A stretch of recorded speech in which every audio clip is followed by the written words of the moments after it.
Weather Rate certified most accurate forecast. Fox 54 weather.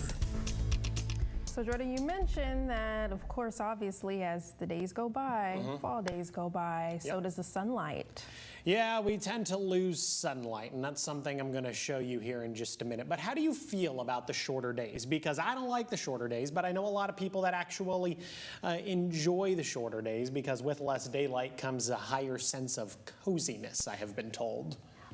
I don't like it. Here's why. Okay. Because I feel like the earlier it gets, or the darker it gets, I'm more inclined to go to sleep. She makes a very, very valid point, which is something I actually enjoyed when I used to do the news and do the morning shift. I actually enjoyed the fact that it was dark at 5 or 6 o'clock in the evening, because then it was much easier to fall asleep. 60 degrees, that's where we sit right now in Huntsville. 56, Athens and Decatur, Arab and Albertville sit at 55. So does Scottsboro over in northeast Alabama. Florence, good job. You're holding on to 64.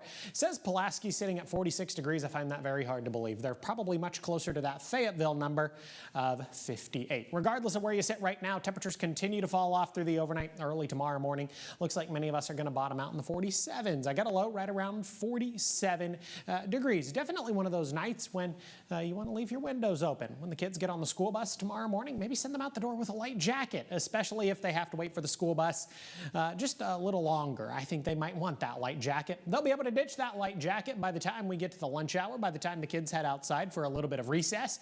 Sitting right around 70 degrees with plenty of sunshine. 78, looks like that's where we're going to finish the day. Some of us could see 79, but it looks like we're going to fall just shy of that 80-degree mark, and that's okay. We're probably not going to see 80 degrees tomorrow, but we're definitely going to see 80 degrees on Thursday. Now, of course, there are a couple of exceptions. Our friends over in northeast Alabama might only see highs in the mid and upper 70s, typically a little cooler over there.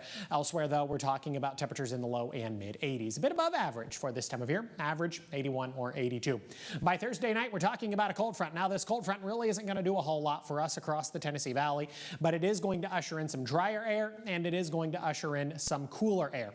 The air mass out ahead of the cold front is incredibly dry, yes, but the air mass behind the cold front is even drier. We're going to be talking about humidity 20 to 30%. We're probably talking about dew points in the 20s or the 30s. It's going to be an insanely dry air mass. Naturally, that means we're not talking about any rain, and right now it looks like we're not going to be talking about any rain through about the middle or later part of October. Through October 18th, the Climate Prediction Center gives us about a 50 or 60% chance at seeing below average precipitation. And like Kenesha talked about earlier, October not only brings a lack of rain, but it brings a lack of daylight. Tomorrow, sunset is going to be at 6:25 p.m. 2 weeks from tomorrow, October 19th, sunset is going to be at 6:07. Then we get to November, and this is where things really begin to get exciting. November 2nd, sunset is going to be at 5:52, but look at that. By November 16th, sunset is going to be at 4:41 p.m. Don't you just love it when daylight saving time comes to an end? Hey, this year, once again, I am partnering with the American Cancer Society's Real Men Wear Pink campaign to raise funds for breast cancer research and other things associated with cancer right here in North Alabama. All of the money stays here locally in North Alabama. I would greatly appreciate your donation. You can scan the QR code. If you do donate, I will be sure to personally write you a little letter of thanks. I know it wasn't up there very long, but the QR code's also right there at the bottom of the 7-day forecast. There's your 83 on Thursday, 82 on Friday. Like I said, that cold front is going to bring in some cooler air. 69 on Saturday, 73 degrees on Sunday. You might actually be able to bust out your flannel on Saturday. That's something to look forward to, I guess. 78 on Monday, 81 degrees by the time we get to next Tuesday. That's all I got for you this evening.